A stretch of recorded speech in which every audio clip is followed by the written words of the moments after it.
அடைக்கல. திருமணத்துக்கு பெண் இன்னும் கிடைக்கல. ஆனால் அந்த 11 அப்படிங்கிற அந்த பிரபஞ்சத்தினுடைய மகாசக்தியானது அப்படியே வியாபித்திருக்கிற தருணமாம் அது. அந்த தருணத்தில் நாம் செய்கிற பிரார்த்தனைகள் மிகப்பெரிய சக்தியை கொடுத்து அப்படியே ஆகும் அப்படின்ற ஒரு நம்பிக்கை இருக்கு.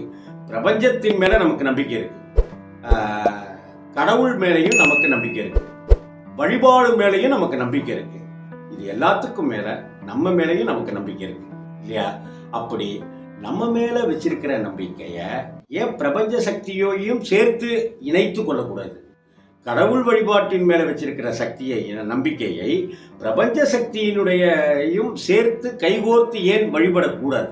ஒரு பேப்பர்லயே எழுதி வைக்க சொல்றாங்க, நான் என்னுடைய கடனை அடைத்து விட்டேன், நான் ஒருவருக்கு 2,18,555